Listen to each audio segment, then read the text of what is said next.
la memoria histórica de los sucesos sociales que hicieron crisis el 2 de octubre de 1968, mis valedores.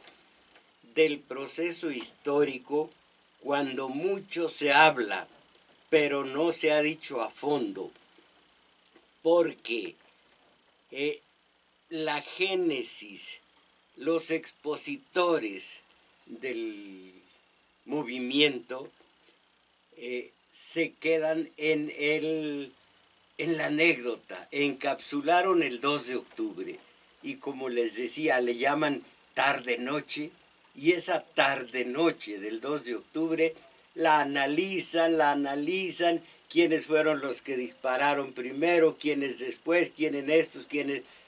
y el sistema de poder feliz, porque así se mediatiza la memoria histórica, que no tuvo raíces, que no tiene consecuencias. Dicen una palabra que ha quedado en el ritual, en la ceremonia. Ahora hay democracia gracias a ellos. ¿Cuál democracia? ¿Qué es democracia? Hay que decir, es democracia liberal. La democracia que se impuso desde la revolución industrial hasta hoy, que impuso el capitalismo. Entonces, lean ustedes todo lo del 2 de octubre y no han conocido nada. Y esto es el propósito del poder. Que digan el 2 de octubre, que digan la noche de Tlatelolco, que digan quién disparó, y que si Hernández Toledo, y que si Marcelino García Barragán, y que si Díaz Ordaz, que Echeverría, que no vayan a las raíces, ni vayan a las consecuencias, porque eso sí es provechoso para la gente, pero es lo que no quiere el sistema. He estado viendo los periódicos, las revistas de todos estos tiempos y quizá hoy un poco de proceso habla de las raíces. Y como decía yo a ustedes hace 8 días, las raíces ahí están, pero eso es lo que nadie estudia, porque al sistema no le conviene, así que la tele, las revistas, todo 2 de octubre. Lean ustedes La noche de Tlatelolco y no han conocido nada. Lean, les dije hace 8 días, un libro que se escribió en el momento en que estaban ocurriendo las cosas y que remite a las raíces, y eso es bueno. El libro se llama El Movimiento Estudiantil de México, julio-diciembre del 68. El autor es Ramón Ramírez y la editorial es Era. Son 55 páginas más bien, de un libro serio, objetivo, informado, no emotivo, no citando la visión de los vencidos, que no es el momento de citar la visión de los vencidos cuando el estudiantado va hacia arriba y va imponiendo sus condiciones desde la cárcel, desde la muerte, muchos de ellos, tantos de ellos que no sabemos cuántos serán, pero es inteligentísimo el sistema. Nos encapsuló el proceso del 68, que se inicia muchísimo, no inicia, no sean ignorantes, se inicia desde años antes y todavía hoy tiene sus consecuencias. Ah, no, todo es la noche de Tlatelolco y todo es, yo soy testigo, yo vi que cayeron muchos, yo vi que empezaron a ametrallar, yo vi, eso es el morbo, eso es lo que quiere la gente y eso es lo que conviene al sistema.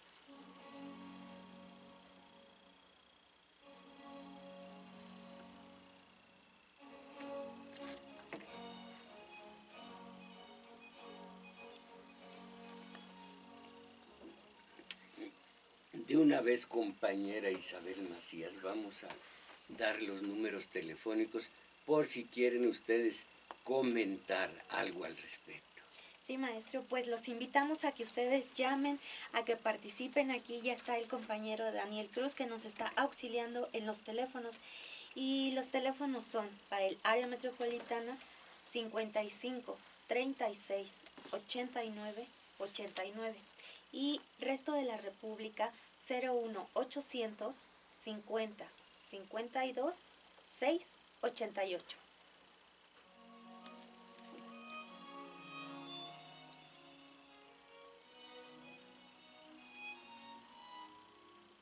Así pues, ¿cuáles son las raíces? ¿Cuál es el caldo de cultivo, el fermento que llevó al movimiento obrero estudiantil, campesino y popular del 68?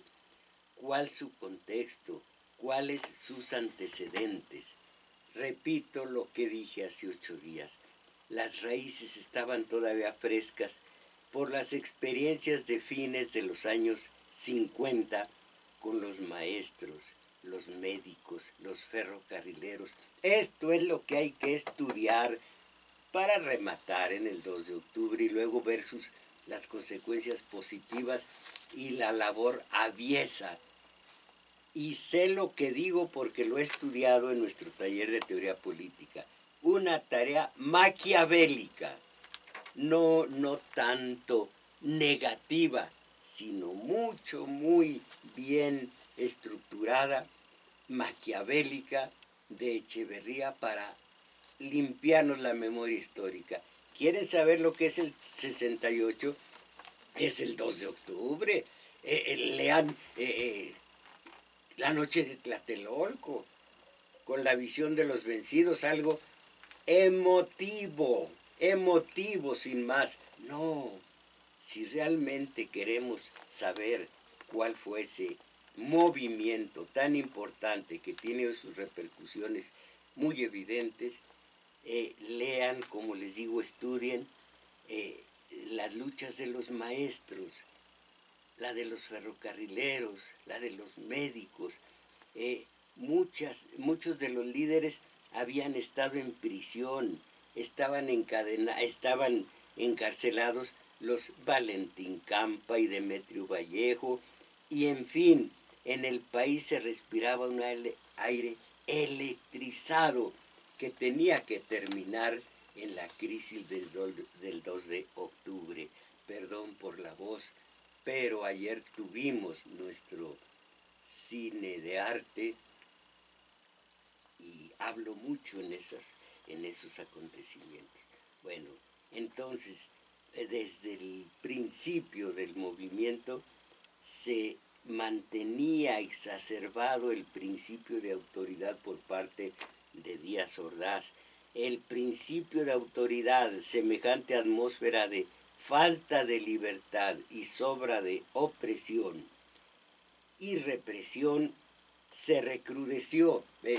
Comenzó desde hacía mucho tiempo el PRI gobierno, se recrudeció con Díaz Ordaz, y los estudiantes tenían la memoria histórica en calidad de símbolos, tenían esa herencia que, como les digo, vino a hacer crisis el 2 de octubre.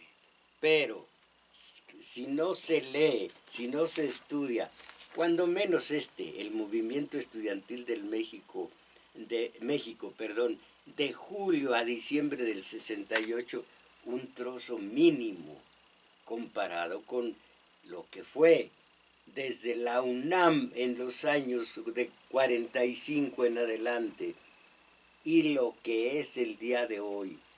Si no se estudia, vamos a reblandecer las entrañitas con la balacera, con las mujeres muertas, los niños, los estudiantes. Por supuesto que eso es gravísimo. Una vida humana que se pierde es algo inconmensurable.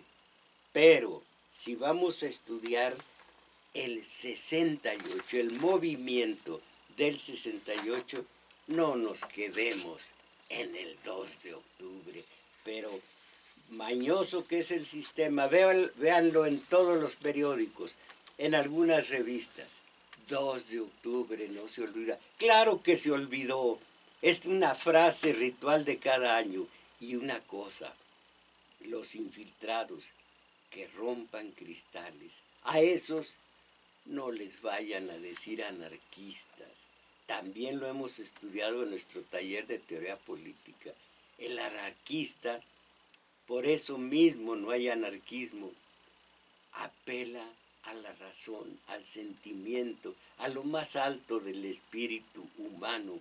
Así como Tomás Moro no logró con su utopía un lugar feliz, un lugar justo, un lugar tranquilo, tampoco el anarquista logrará nunca hacer una comunidad que así se llame anarquista, porque todos somos, los hombres somos el lobo del hombre y tenemos que tener autoridad. Hay una autoridad que nos mete en cintura, como dijo otro Tomás, Hobbes, y entonces es imposible el anarquismo, porque el anarquismo es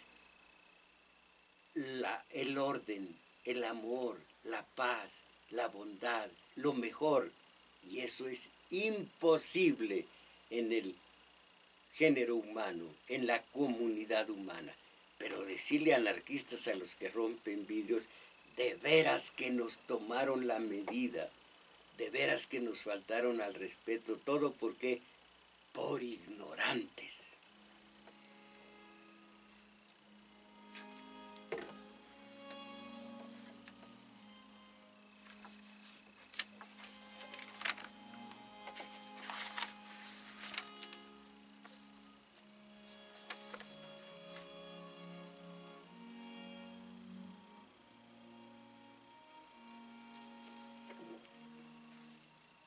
Tengo demasiados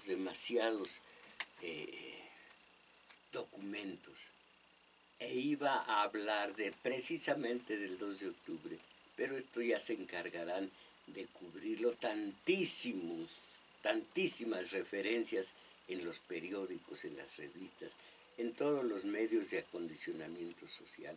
Yo voy a hablar nada más de los comités de lucha, la brigada política, la reforma política y la entrada de los ex comunistas en la corrupción, en el reparto de la corrupción. Voy a leer los comités de lucha. Surgieron precisamente los comités de lucha que daban cabida a una participación combativa nunca antes vista. La Asamblea Soberana acordaba su mandato. Para cumplir este mandato, seleccionaba a los mandatarios que iban a llevar el Consejo Nacional, al Consejo Nacional, sus acuerdos, sus decisiones. Al mismo tiempo, comisionaba al Comité de Lucha para coordinar y ejecutar su mandato y las directivas del Consejo Nacional, de donde salieron verdaderos luchadores y de donde salieron verdaderos cooptados, colaboracionistas en el reparto en la disyuntiva de plata o plomo, los que ahora dicen a ustedes cómo fue el 2 de octubre, la tarde-noche allí, así le dicen, de Tlatelolco. Estos son los sobrevivientes del movimiento a los que les fue muy bien. Guevara Niebla es uno de ellos, y tantos muertos a estas alturas ya difuntos, que estuvieron en el gobierno del propio Echeverría o el fascismo. Fíjense, ¿es Echeverría o es el fascismo? Dijeron Carlos Fuentes, Fernando Benítez y Eberto Castillo, al que llamaron el aperturo, porque era la apertura de Echeverría. Echeverría o el fascismo. Todos ellos lograron espléndido un trabajo, una colocación ventajosa y ventajista. En los siguientes años de Echeverría, de López Portillo, de Salinas y así hasta el día de hoy. Todos los ex comunistas hoy son senadores, hoy son diputados, hoy son gobernadores, como el nefasto de Morelos, y así todos ellos salieron de la brigada política que los verdaderos estudiantes y campesinos echaron fuera por corruptos, campesinos y obreros también. Entonces, los elementos más creativos y comprometidos, leo, esto son ensayos de mi maestro, él que estuvo en diversas cárceles muchos años y que en la placidez de su celda se puso a estudiar teoría política. Desde el marxismo, todo, tenía tiempo para hacerlo. Los elementos más creativos y comprometidos empezaron a construir pequeños núcleos donde se organizaban, dialogaban y daban rienda suelta a su creatividad, misma que volcaban a la dinámica del movimiento. El ejemplo cundió y en poquísimos días se construyeron miles de brigadas políticas. Esto es lo que heredamos nosotros. Ellos nos lo legaron. Heredamos nosotros para intentar en México, con mexicanos, la célula autogestionaria, que era exactamente la brigada política del 68, pero actualizada a los días de hoy.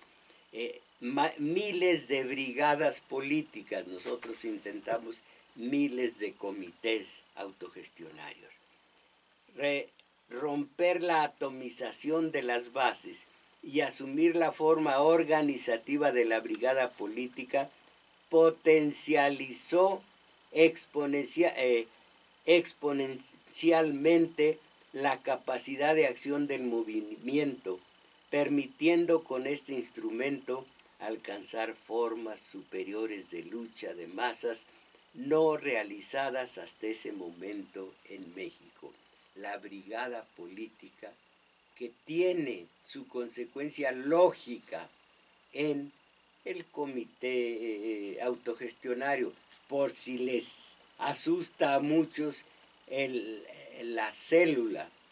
El ser humano está compuesto de billones de células. Ah, no, pero célula, ese es de comunistas, es de terroristas.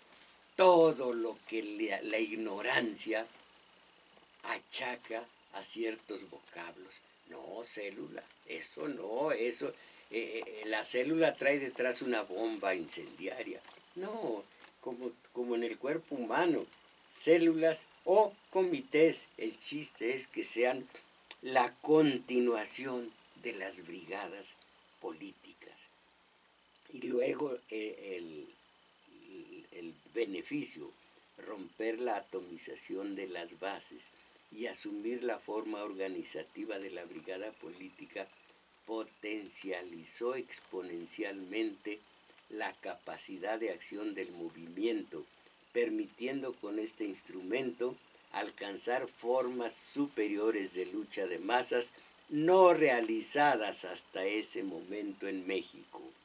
La lucha que emprenden las muchedumbres, esto es, se me van a enojar, pero entiéndanme, el llenar las plazas, la plaza de armas, la plaza de la Constitución, la plaza debe haber por ahí alguna, es tan abyecta esta situación, debe haber una plaza Colosio.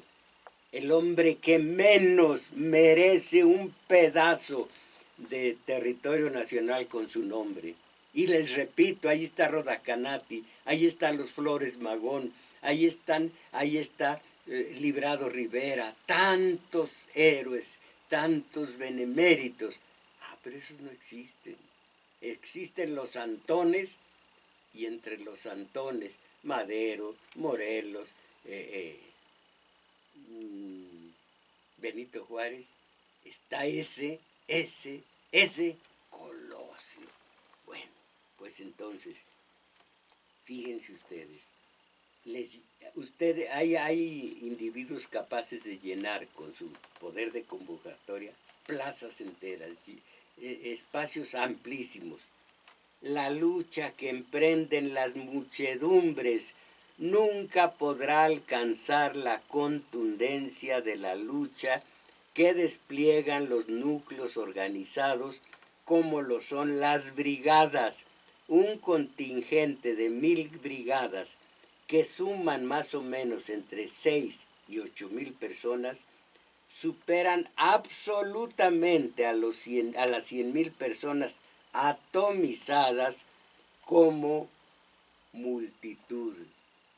Y de casualidad, si estas 100,000 de la multitud se ponen a quemar edificios y a la rapiña y demás, y de allí se sigue una revolución, entre comillas, eso es espontaneísmo, no vale de nada.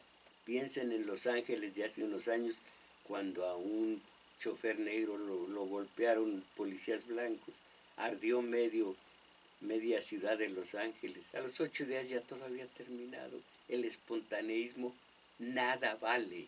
La organización celular autogestionaria, esa sí vale. 5 o 6,000 valen lo que no una multitud de 100,000 atomizada. Pero eso no lo queremos entender. Y seguimos llenando la plaza de la Constitución cada vez que nos dicen, y nomás apoyándonos los pies. Bueno, sigo.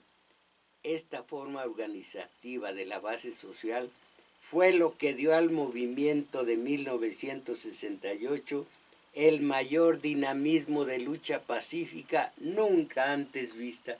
¿Y de qué nos sirve si nosotros no conocemos la historia? Conocemos la historia oficial, que es una buscona, como se decía en el siglo de oro español, que es una mala persona, la historia oficial. Miente, él erige santones falsos y olvida a propósito a los verdaderos.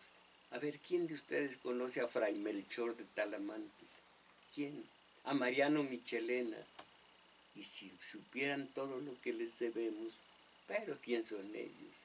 En cambio, Villa, Zapata, bueno, gran mérito tuvieron, pero no fueron menos los otros. Sin embargo, la historia oficial discrimina y pone a los suyos y no se mueve de ahí. Y si quieren una prueba abyecta, piensen en el territorio manchado con esa jiricua que se llama Auditorio Luis Donaldo Colosio, Universidad Luis Donaldo Colosio, Baños Públicos Luis Donaldo Colosio. Válgame. Bueno, la brigada política creó conciencia de trabajar colectivamente de manera coordinada y organizada. ¿Me entienden lo que nosotros intentábamos? Y volveremos a intentar con las células autogestionarias, es que se derrumbó de pronto por un pequeño malentendido entre los gestores. Un día les voy a platicar. Esta cultura brigadista comunicaba a sus integrantes entre sí, propiciando el diálogo interno y con ello la suma de factores que hacían, esto lo digo, que lo improviso, potente ese conjunto organizado, no de muchedumbre. 100,000 en una plaza, 100,000 átomos. No tienen ninguna cohesión. Y si tratan de hacer una acción común, es un espontaneísmo. Se necesita la vanguardia. En fin, todo esto hay que estudiarlo, pero por lo pronto digo a sus buenas mercedes, mucho cuidado. El sistema de poder les va a poner estudios y análisis en torno a, como ellos lo llaman, la tarde-noche del 2 de octubre.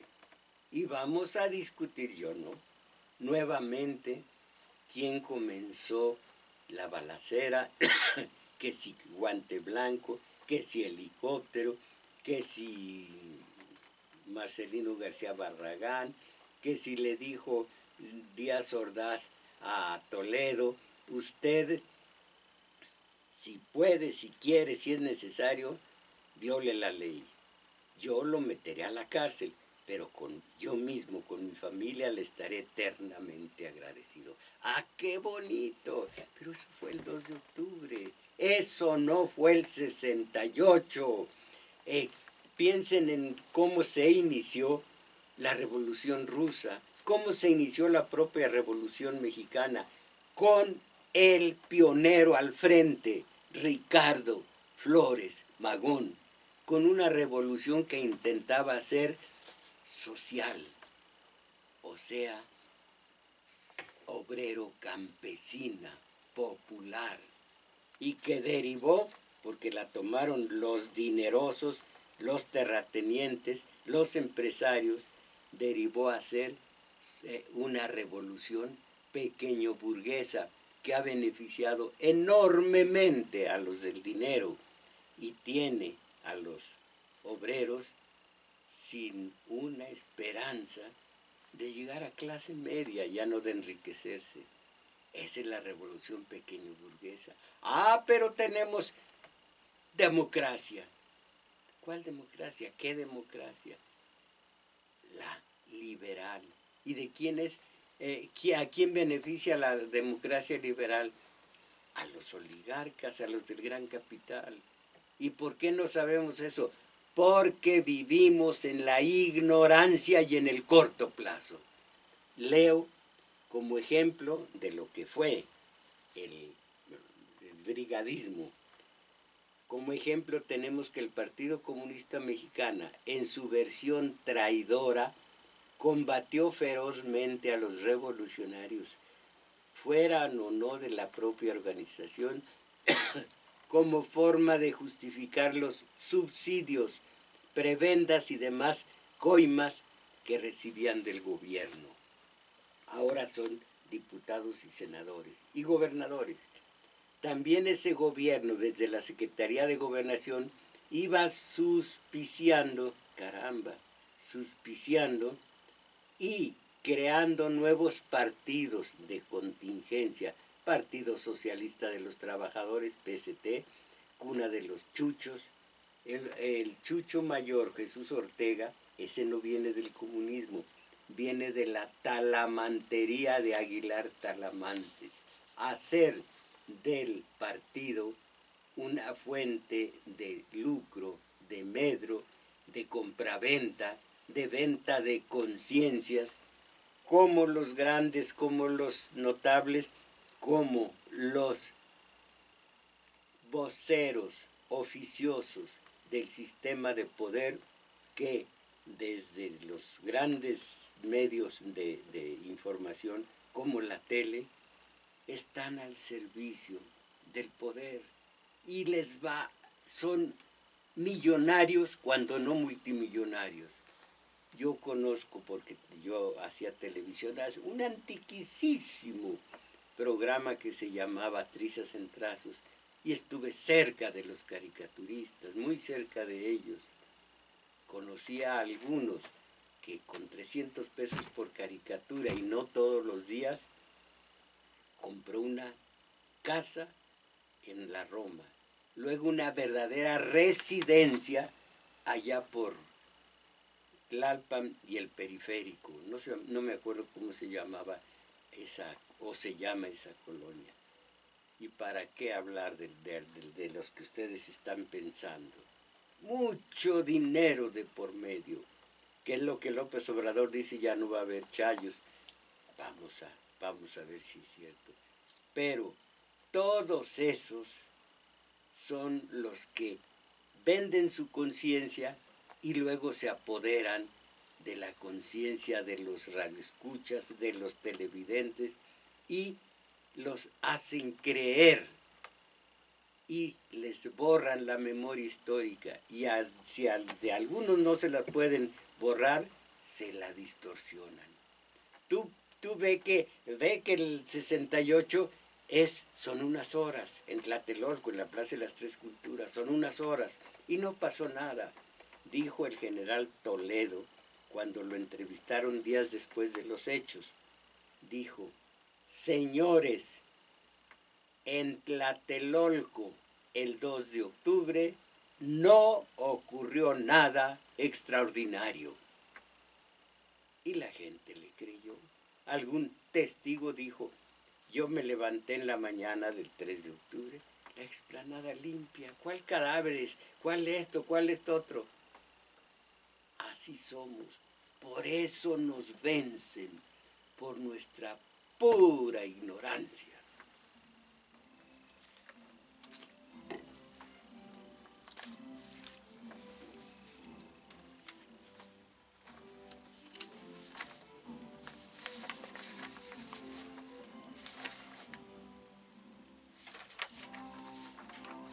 Pues ya no puedo hablar de la reforma política que mandó a hacer López Portillo a don Jesús Reyes Heroles. No puedo ya hablar de ello.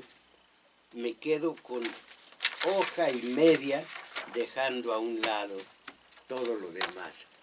El reparto de la corrupción. Al principio, década de los 70, el priismo se resistió a aceptar que otros también fueran beneficiarios de la corrupción y la impunidad.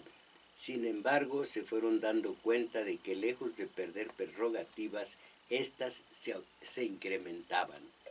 El boom petrolero de finales de los 70 del siglo pasado les otorgó a los priistas el acceso a enormes fortunas sin enfrentar a un pueblo movilizado. No lo era ni lo es el día de hoy. Cabe recordar la frase de campaña de aquella época: hay petróleo para comprar todas las conciencias. Efectivamente, los traidores también recibían su tajada. La embestida del sistema capitalista redobló su avance a través de los topes salariales y el aumento indiscriminado de los precios. La embestida del sistema capitalista redobló su avance a través de los topes salariales y el incremento indiscriminado de los precios. El pueblo fue perdiendo, así está la sintaxis, el pueblo fue perdiendo el poder adquisitivo del salario. Esto significa que los grandes empresarios y el gobierno se van quedando con la mayor parte de la riqueza creada por los trabajadores. Esto también lo estudiamos en nuestro taller de teoría política. Las cifras oficiales de las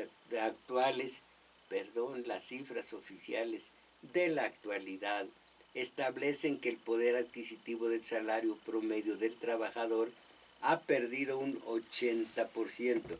Algunos dicen que en 20 años un 85%. Con los 80 restantes, el gobierno y los grandes empresarios pueden disponer de sumas estratosféricas para procesos de represión y corrupción política. O sea, con lo que les han arrebatado a los trabajadores, se paga la maquinaria para seguir esclavizando a esos trabajadores. En el proyecto electoral sistémico, una de las armas estratégicas que ha estado usando el Estado para destruir el tejido político social de verdadera izquierda, vuelve a regenerarse. Ideológicamente, el sistema electoral del Estado está basado en 3 fundamentos: la soberbia, la codicia y la vanidad. Esto esto ya comienza a ser un subjetivo, pero es todo lo subjetivo que hay en este estudio. Ideológicamente el sistema electoral del Estado está basado, bueno, ha sido casi imposible que los diferentes líderes y dirigentes sociales no caigan seducidos por estos 3 fundamentos que, respaldados por la corrupción y la impunidad, siguen presentes. Una vez que los sujetos políticos han caído en la tentación que les ofrece el sistema, se desclasan convirtiéndose en enemigos de los que antes abanderaban. Estos son los líderes. Votar por un partido o por cualquier candidato es reforzar la creencia de que en este sistema electoral podrido está la posibilidad de cambio en nuestro país. Y si dicen ustedes, claro que sí, ahí está la posibilidad de cambio, ¿qué no está hoy López Obrador? Yo digo a sus buenas mercedes lo que Juan de Hus, cuando lo iban a quemar por hereje, y dijo Shakespeare, claro que esa clase de quemas es de herejes, pero los herejes son los que encienden la hoguera. Bueno, cuando a Juan de Hus lo iban a quemar vivo, él ya estaba en el poste, donde sujeto al poste, y al pie leña. Vio que se acerca una viejita, pequeña viejecita, con unas cuantas barañitas, y las puso a los pies del santo para aumentar el combustible. Se le quedó viendo Juan de Hus y dijo, santa simplicidad. Así que se cambia con López Obrador. Así que todo, caramba, qué maravilla es la democracia. Es la liberal, pero no voy a decirlo. De que todos dicen democracia nada más. Qué maravilla de democracia. Una papeleta en la que se le cruzó, se le puso una X e hizo que México no solo fuera democrático, sino que ya se acabara tanta pobreza, tanta explotación de los Carlos Slim. Bueno, toda la propaganda electoral difunde entre la ciudadanía formas para seleccionar candidatos, incluso se llega a aceptar que se vote por el menos malo, o sea que únicamente nos ofrece candidatos malos, ya que lo menos malo es malo también. Oh, pero ahora está López Obrador. No, ahora sí.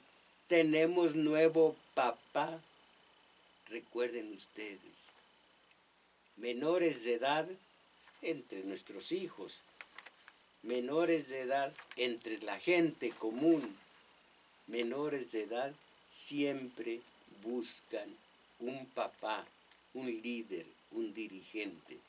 Lean a Freud, lean a Fromm y sabrán por qué estas multitudes siempre, una multitud lo primero que hace es buscar al líder, si no es que fue el líder el que los convocó, a toda esta multitud. Y lo que él quiera, lo mismo a la heroicidad que a la abyección, lo mismo a salvar vidas que a quemar vivos a los que son sospechosos de ser sospechosos de algún hecho sospechoso. Esas mismas multitudes son chiclosas para entendernos. Lo mismo son de héroes que de villanos, porque no tienen voluntad propia, no tienen libertad. Todo lo que diga su líder, esas multitudes no asumen, delegan, y ahora yo no, delegado en un papá López Obrador. Como los niños que se enfurruñan cuando no les dan suficiente dinero los domingos. Tienes que darme. Yo confié en ti, papá López Obrador. Y tú eres impoluto, tú no tienes mancha ninguna, ninguna. Somos menores de edad. Hay dos alternativas: asumir o delegar. La brigada política es de quienes asumen. Vamos a organizarnos. Dijo Marx y después lo dijo Ricardo Flores Magón. El cambio benéfico para los obreros solo puede ser obra de los obreros mismos. Y esto vale para decir, el cambio pacífico de los mexicanos solo puede ser obra de los mexicanos mismos. Pero pregúntenle a los corderos, porque hay varios, pregunten a cualquiera del sistema de poder, de algún sistema político, de algún partido político, y les va a decir, el único cambio pacífico es por medio del voto. Ándele, pues. Finalizo la lectura de la participación electoral, difunde entre la ciudadanía formas para seleccionar candidatos, incluso de llegar a aceptar que se vote por el menos malo, o sea que únicamente nos ofrecen candidatos malos, ya que lo menos malo es también malo. El sistema político electoral está hecho para acotar el espectro de las candidaturas a puestos de elección popular. Cabe destacar, a mí no me gusta el cabe destacar, para nada me gusta, que también los partidos políticos sistémicos tienen su propio filtro de control autoritario que asegura que quienes contienden en las elecciones tengan un perfil que favorezca la estrategia neoliberal del sistema político económico imperante. Se había librado un poquito del sistema neoliberal Argentina. Llegó Macri o Macri, que le llaman otros argentinos Macri, dejó el ALBA, sacó del ALBA a Argentina, volvió el agio internacional por medio del Fondo Monetario Internacional y del Banco Mundial, y ahora volvió el neoliberalismo a la Argentina, y mírenla. Entonces, el sistema político electoral imperante, el que se encarga de, no me gusta empoderar, es el sistema político electoral imperante el que se encarga de empoderar y legalizar a aquellos ejecutores y cómplices que realizan las labores de terror y depredación imperantes. Bueno, concretando, ya que don Jesús Reyes Heroles terminó la reforma política a la medida de López Portillo, y aunque al principio no le gustaba la idea al PRI, dijo a los ex de izquierda, a los ex comunistas, a los Pablo Gómez, Amalia García y demás, aquí está, éntrenle al dinero del erario público. Hay para todos. Y vio el PRI que hasta se benefició con ello.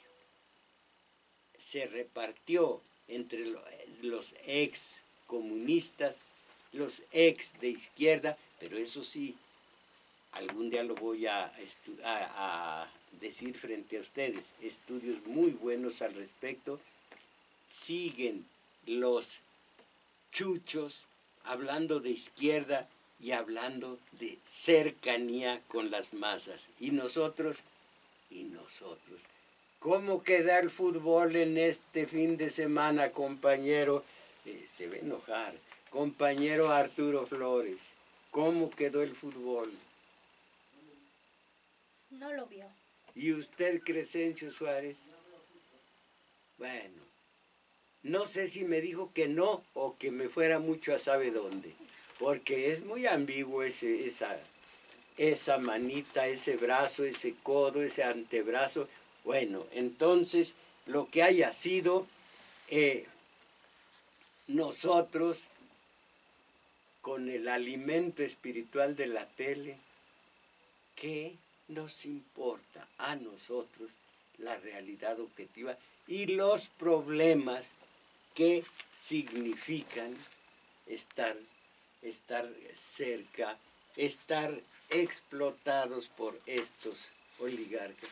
¿Qué nos importa el fútbol? Ahora hablan de una, como no sé, esto no lo voy a decir, una serie de Luismi, ¿no sabe? No, maestro. Es que Ya. tampoco veo tele ni veo nada. Que Luismi, ¿no? ¿Saben ustedes que para emocionarse con Luismi? ¡Ah!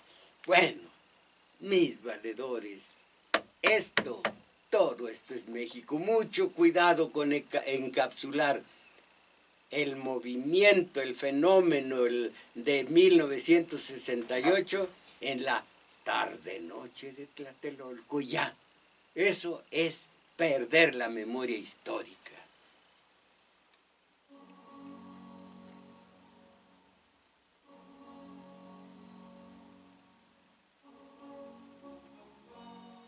Sí, esto es cierto.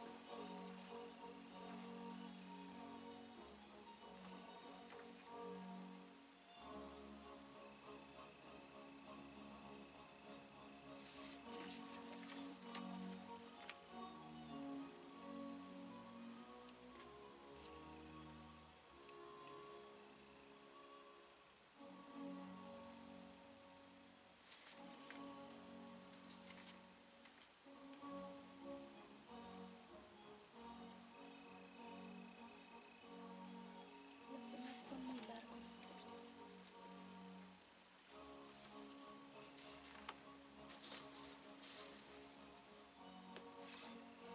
Hijo. Está larguísimo.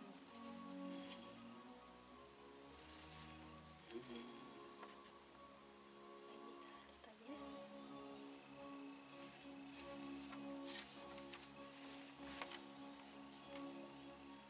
Bueno, pues nuestros talleres de teoría política y lectura. En teoría política estamos viendo ahora la labor de Ricardo Flores Magón. Ya está por llegar en nuestro estudio a su muerte terrible en una cárcel de Estados Unidos. Pero su obra ahí está. Fue el inspirador y el iniciador de la verdadera revolución campesina, popular, obrera de este país. Y además sus enseñanzas y las de sus compañeros fueron base para lo mejor de la Convención de Aguascalientes en 1914 y de esta Carta Magna del 17, que es la que nos rige. Eso sucede en el taller de teoría política que impartimos en El Juglar de Manuel M. Ponce, 233, Colonia Guadalupe Inn. Metrobús, bajarse en Estación Olivo, caminar hacia rumbo a Revolución, a las 2 cuadras largas encontrarse con un parquecito y en un flanco de ese parque, el que da a Revolución, y no porque esté cerca de Revolución, pero el que da a Revolución, en ese flanco está el Juglar, donde también hoy, como hace 1000 años, seguimos con nuestro taller de lectura, en donde no hay una sola regla, no hay formas de aprender, sino de sentir y de ampliar nuestra vida interior, de afianzar nuestra imaginación y afinar nuestra sensibilidad. Ya verán lo que vamos a estudiar el día de hoy. Y la compañera me echa fuera estos 3 mensajes y dice que son demasiado largos. Y es cierto, con estos deja de haber participación de tantos. Tomás Hernández, Ricardo Rosana y Mario Hernández, pues muchísimo, muchísimo. Pero si podemos lo vamos a leer. Comience Sí. usted, compañera. Alberto Mejía Herrera, el Movimiento de México 68 fue un movimiento democrático popular, anti-autoritario, antisistema, es decir, anticapitalista y antiimperialista. Gilberto Sánchez, saludos. Con respecto al movimiento del 68, la herencia que nos dieron en la organización popular es de lo mismo, es lo más valioso. El movimiento se inicia desde antes del 26 de julio. Eso sí. José Romero, los asesinos del 2 de octubre gozaron de impunidad. ¿Seguirán así ahora? Calderón y Peña Nieto, que de norte a sur convirtieron este país en un cementerio. Ya es lo de actual. Hay tantas cosas que decir Calderón y Peña. ¿Y por qué le dice Nieto? Es Peña, y que diga que le fue bien.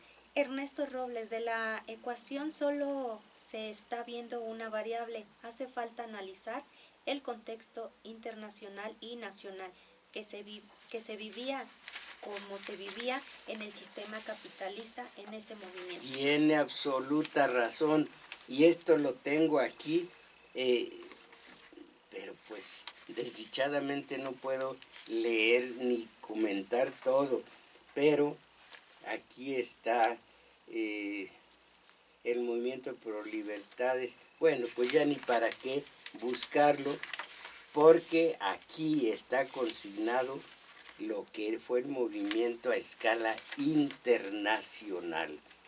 Los comités de lucha, esto ya es aquí, y tiene razón, pero pues no tengo tiempo para explayarme más allá de... Voy a leer los extensos, pues después de todo, Tomás Hernández de Xochimilco, el 68 fue y es un evento. Esto del evento es lo eventual. El evento es lo eventual. Y si alguien me dice, ya lo aceptó la Real, porque lo acepte la Real, yo no.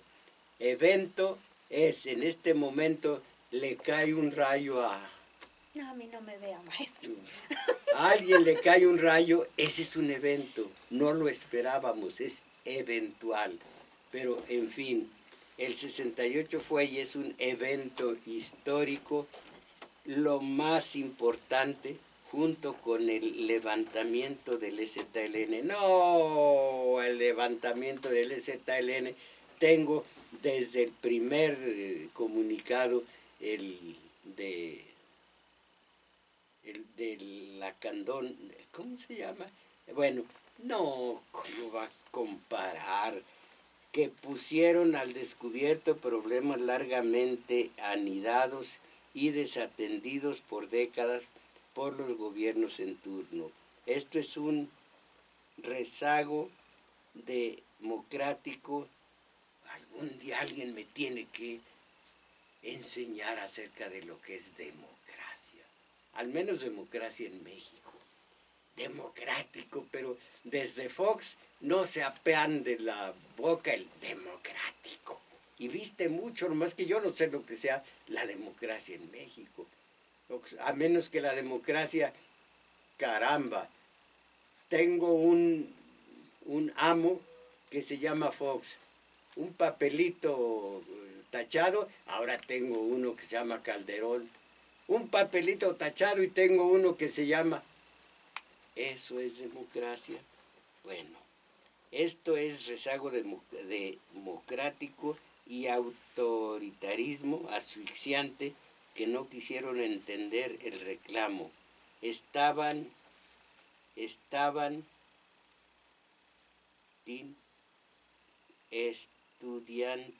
Estudiantil, libertad, empresas políticas y libertades y democráticas. Lo que sucede es la actualidad con el triunfo de López Obrador.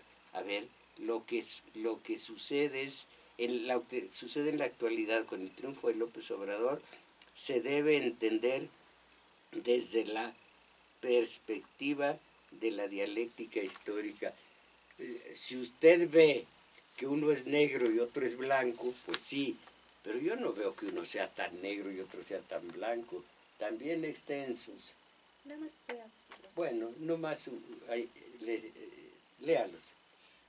Jorge Martínez Reyes, Hugo Ceballos y Micaela Cordier. A ver, échemelos a ver si alcanzamos y quédese con el resto. Ricardo Rosana. En buena parte el sistema ya se adueñó del 2 de octubre, cierto, y su simbolismo de distintas maneras, cierto. Por ejemplo, con el uso de consignas reduccionistas propias de la mercadotecnia, con las que ha ido convirtiendo esta fecha en un artículo más de consumo masivo, tan fácil de adquirir y portar como las playeras del Che Guevara, cierto. También es nicho de gesticulado, es en todos los ámbitos, públicos, privados, políticos, sociales y mediáticos, que ocultan y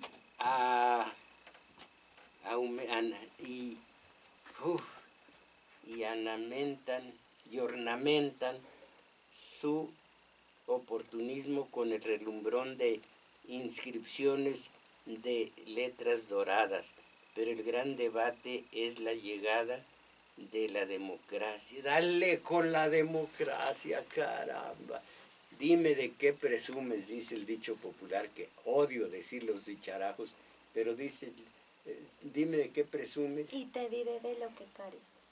Democracia. Díganme qué carambas es democracia.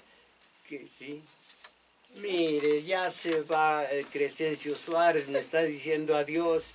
Bueno, no pudimos leer los muy extensos. Agradecemos su valimiento a Crescencio Suárez en los controles, Arturo Flores en metadatos, a Juan Carlos Osornio en continuidad y en los teléfonos nos auxilió Daniel Cruz, que también grabó este video que ustedes pueden ver en la semana en YouTube en Tomás Mojarro Oficial. Y hoy, como cada domingo, ustedes están invitados al taller de lectura 1 de la tarde, el maestro Mojarro e Isabel Macías, ahí los estaremos esperando.